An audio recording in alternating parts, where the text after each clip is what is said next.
Aaron Torres, welcome back to T-Town. I hope you're doing well. Yeah, Ryan, it's funny we weren't able to connect early in the week, and, I think it worked out for the best. I know you guys like to talk college football 365, but if there was ever a day to talk basketball, it feels like today's the day, huh? Yeah, well, my FBI source told me that this was coming out, so that's why I wanted to save the expert until Friday at 5 o'clock. Whoa, you got Dan Hoover online too over there? What's the deal, Ryan? Well, Donald Trump and his connections with the FBI. He just sent me he sent me he sent me a direct message and said, Friday there's going to be a bombshell that's going to be hitting. So, be ready. He's big on Twitter too. So I can't believe you know him. That's impressive. Yeah. Hey, we got all kind of connections. Well, but we're going to be making a trip up to celebrate the national. Yeah. See, you guys do every year though. Yeah. So hopefully par for the course at this point. Right. All right. So Aaron Torres, first off, you're a website guy, web traffic, understanding when the time to drop a story. Why did they drop this story this morning on Yahoo at 4:33 a.m.? Can you help us connect the dots? I think it was one of those, something like this, you've got to obviously legally cross all the T's, dot the I's, make sure that everything is kind of up to snuff, because obviously there's a lot on the line kind of journalistically. And so my hunch is that they've had this, they've certainly had this information for a while. I think they had to go ahead and vet all of it. And then, of course, what they really had to do, frankly, was reach out to a lot of these schools for comment. It's interesting that as of this report first being published early this morning, the only school that really kind of commented before the bombshell dropped was Xavier, and Chris Mack, their head coach, has basically said, I don't know who Andy Miller, this agent, is. We have nothing to do with them. And so I think that's really what it was. It was funny, though, Ryan, because I'm an early morning riser, as you know. Sometimes when we're prepping for my segments, you'll text me first thing in the morning in T-Town, and I'm usually up here on the West Coast about 5:30. Today was the one day I wasn't really feeling great. I thought maybe it's Friday. I can get away with getting an extra hour of sleep. And I wake up to about 20 different text messages, everybody wanting to know kind of what was going on with this. And so it was a crazy day. To answer your question directly, though, I think that just had more to do with when that was the first time that I think their editors felt comfortable running with that story and that everything had checked out. All right, so I'm going to give you some Southern language. Here in the South, we have meat and taters. You know what meat and taters is? That's like the main, like the meat. I don't know. Of course I know what it is. Sure. Okay. Like in this, in the civilized world, you guys call it meat and potatoes. Okay. Here in the South, we kind of shorten it down and we call it taters. Okay. Meat and taters. Give me the take home out of this article. What's the big storyline that you took from reading this story? Damn, that's honestly a phenomenal question, Ryan, because the main bullet point is this was everything that we kind of knew was going on. This was just with specifics, right? Since this story broke in September, you and I, Ryan, we've had many conversations, obviously, because it initially involved Auburn. Obviously, Alabama was peripherally involved with Colin Sexton getting suspended for a game or two early in the year. And I said at the time, look, this is par for the course in college basketball. There is a lot of this going on behind the scenes. I'm not accusing every program. I'm not accusing every player, but this is kind of how things are done. And so today we just filled in the blanks. Today was basically Mad Libs, and we filled in the blanks. What was interesting to me, though, is that there's a lot of different layers to this. Everyone wants to blame amateurism and the NCAA, but part of it is a lot of these guys were getting paid while they were still in high school. You look at Bam Adebayo, who ended up at Kentucky, Dennis Smith Jr., who ended up at NC State. These guys were getting paid when they were in high school. You talk about the impact that it could have on this year's NCAA tournament, on past year's NCAA tournaments. There's a lot of layers to peel back in this whole story. But the big takeaway is we knew that this story was coming in some form or fashion. We got some details today. And, oh, by the way, Ryan, you could talk to your buddies at the FBI because there is more to come. This was only one agent's kind of database. There are other agents that have been doing this stuff for years, other schools that are involved, other dots to connect. And so that, to me, more than anything, is the takeaway here. Well, now, Toto, time out. You're going to make us all nervous. Listen, man, don't stress us out before the weekend, okay? Don't stress us out. We've got 50 minutes left in the program. You say there's more to it. Now, that may get us a little bit nervous because that word ALABAMA is also mentioned. Well, see, and that's what's interesting, though, Ryan, because I think every player who was named, every school who was implicated, every story is a little bit different, right? So, like, the big banner headline is Duke's involved in this and Kentucky's involved in this.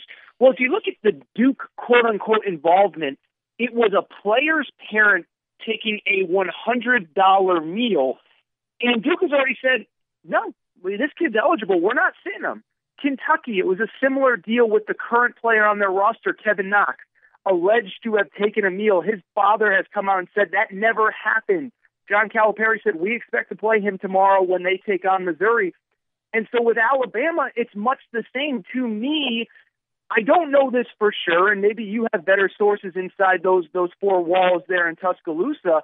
I don't know if this was news to Alabama today, because if you remember when the whole situation first dropped with the FBI in September, Alabama, Avery Johnson, Greg Byrne, they had this kind of internal investigation into their program, and if you'll remember, a coach was let go, and Colin Sexton served a 2-game suspension. And so to me, I don't know that this is news to Alabama. I don't know that they are afraid that they saw anything today that they didn't find in that internal investigation. I've seen Avery Johnson come out today and say that he expects Colin Sexton will be on the court tomorrow when Alabama plays Arkansas. So I'm not saying that down the road somehow Alabama can't be further implicated, but you could say that about literally any team on that report today. Kansas, Kentucky, Duke, Michigan State.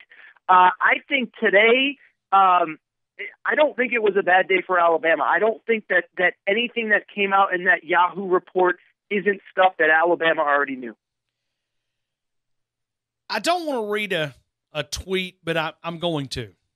Aaron _Torres. Aaron _Torres. If you're not following Aaron, it's going to be very important, obviously, in the coming days as these things continue. Because, Aaron, I think it's fair to say that this leak will continue through March Madness. Fair? I think it's beyond March Madness. I mean, keep in mind, the FBI has been collecting this data as part of a criminal case. And a lot of these guys that were initially implicated, the coaches, the Adidas execs, they don't go on trial until later this year, until the fall time. Some of them as late as January, February 2019, so a calendar year from now. I think there's going to be a slow, steady trickle here over the next couple weeks, months, years. This ain't going to end anytime soon, Ryan.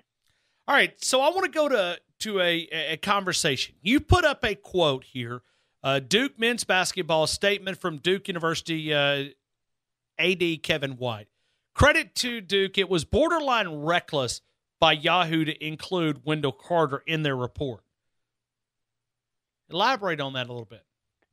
Yeah, that's what I kind of just shared, Ryan. And I do think, look, Yahoo did an incredible job in this story. They have great sourcing. They're clearly connected to the case in the way that I don't think any other media outlet is. But to group a player like Dennis Smith Jr., who was alleged to have taken $75,000 in extra benefits, to group him with Wendell Carter, whose mom, get this, Ryan, Yahoo wants to put Duke basketball in the headline the same way they would want to put Alabama football in the headline, because let's be honest, that drives revenue, that drives clicks, that's sexy. Let's bring down Nick Saban. Let's bring down Coach K. And to be clear, I'm not accusing Nick Saban of anything. But if you read the report, Ryan, the quote-unquote Duke player who was quote-unquote involved in this case, do you know what his involvement was, Ryan? Can I tell you what it is? Help me. Can I tell you? His mom took a lunch with this agent when he was a junior in high school before he even committed to Duke, the lunch was right around $100. And based on Yahoo's findings, it's inconclusive who actually even paid for the lunch, Ryan. But again, because it's Duke, Coach K, the icon, the winningest coach in the history of the sport, we have to throw them in the headline. And so that's what that tweet, Aaron_Torres, came from. It came from a place of me saying, I'm not mad at Yahoo. Respect to those guys for busting their butt and getting this scoop. But I do think that it's reckless to include a kid and his family that may have accepted a $50 meal, a $75 meal, which, by the way, Ryan, I don't even think people know this. It's not an NCAA violation. If you take a quote-unquote extra benefit less than $200, you can repay that $200 to a charity of your choice, and it is not an NCAA violation. You are not deemed ineligible in the NCAA's eyes. So to include Duke in that article, to include Tony Bradley from North Carolina, Malcolm Brogdon, who's now in the NBA, who played at University of Virginia, I just think that's really unfair. There was a lot of quote-unquote NCAA rules that were broken in this case, and if you want to, I don't know if this is the time or the place to argue about NCAA rules, but it is clear that some were broken. But it was also clear that there were some names that were included here that it's blatantly unfair to include because they didn't even break NCAA rules. So that was the point of that tweet, and really that kind of underscores how wide-ranging this is. I mean, this is everything. Today's report was everything from players collecting upwards of $50,000 to $75,000 to players collecting, and I'm not joking about this, a $65, a $75 meal. That was my problem with the report. It was too wide-ranging, and it felt like it was unfair to a lot of people. Should Alabama fans be concerned? No, I don't think so. Here's the truth is that unless we get more information between now and the NCAA tournament, I think Colin Sexton, in the eyes of the NCAA, they have repented. He has, served his quote-unquote punishment, and he will be eligible. Now, is there a possibility that somewhere down the road he or, oh, by the way, other players on this team, let's not just make this a Colin Sexton thing, even though he's the most high-profile player, could something come on down the road? Yeah, of course. That can happen to any school. That can happen to any sport, So to me, I don't think Alabama fans should be worried. Like I said, I actually, I'll be honest. I give credit to Greg Byrne and his staff for getting ahead of this in September, for saying we're not waiting for the NCAA to come knock on our door. We're going to do the investigating ourselves. I believe at that moment that was when they found out that, Colin Sexton's family may have taken a meal with this agent, and Colin Sexton served his punishment. And as Avery Johnson said today, he expects him to be on the court tomorrow. Final couple of questions here. Aaron_Torres. Aaron Torres right now, national basketball analyst, breaking it down, sharing his insight with us, his opinions, his commentary. Let me go back here just for a minute. I'm gonna read you two sentences here from Mark Hammer. These allegations, if true, point to a systematic failures that must be fixed and fixed now if we want college sports in America. That we'll stop it right there. The statement continues. How do we fix it? How do we fix it, Aaron Torres?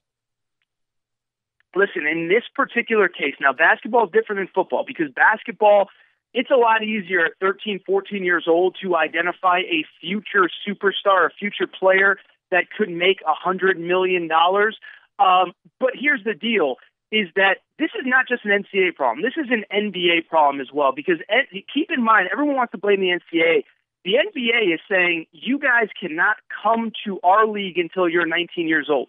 Well, excuse the players for wanting to capitalize on their obvious skills at that age. And by the way, who can blame an agent? For the agents that are trying to wait and do it the right way and wait till a kid is draft eligible, they're getting hurt in the long run. So I do think this is something on the basketball side that it has to be a collaboration between the NBA and college basketball because if not, it's going to continue to be like this as long as the best players are forced to not go to the NBA until they're 19 years old. They are always going to be there are always going to be people that are trying to get access to them, trying to pay them, trying to get them under their umbrella. So when they do go pro, people can get rich off of them. Alabama has Arkansas, Florida, Texas A&M. 3 games, regular season, SEC tournament in St. Louis. Fill in the blank. What does Alabama need to do to make sure they get a ticket to the dance? Ryan, it's just too tough to say, man. I mean, look, here's the truth: is that first of all, I think Alabama's in good shape. I won't bore people with this new quadrant system that everybody is talking about right now, but I think it's worth noting that Alabama has performed really well due to that quadrant system, the way that it's set up. That win against Rhode Island is huge. That win against Auburn is huge. That win against Tennessee is huge. Even though they're at home, they're big, big, big wins. So I think Alabama's okay. To say they won't get in is so tough because it depends on what happens around the country. I mean, look, if Alabama loses tomorrow to Arkansas, there's going to be bubble talk. But for Alabama to not get into the tournament, it also means right now that somebody has to step up and take their spot. And so Alabama getting in and Alabama missing the tournament is not only about them losing games, but it's about a team like Syracuse or a team like University of Miami. It's about a team like St. Bonaventure up in upstate New York. It's about them going ahead and winning games too. So it's a little early to say. I think, Ryan, Alabama's got to win the games they're supposed to, win a game or two in St. Louis, and they'll be damned. Aaron, where are you going to be posting your content, man? I know you're going to be working on podcasts. You obviously write articles. Where can people read more about your opinions as we continue to cover this hoops corrupt scandal and all these different things? Yeah, best place, Aaron_Torres. I actually got an article dropping literally as we speak. And then, oh, by the way, I had to redo a podcast I did last night because we talked about a lot of different college hoop stuff, and then this bombshell dropped. But Aaron_Torres is the place. By the way, I got a guest coming on my college my podcast that is huge. Ryan, I still owe you an invite, man. I'm such a jerk. We'll get you on here soon with spring football coming up. But check me out at Aaron_Torres. The podcast is there. I'm there. I join the game every week. Sometimes it's on Tuesday. Sometimes it's when Ryan gets a tip from the FBI to wait till Friday. It all just depends, but I love coming out with you every week, man.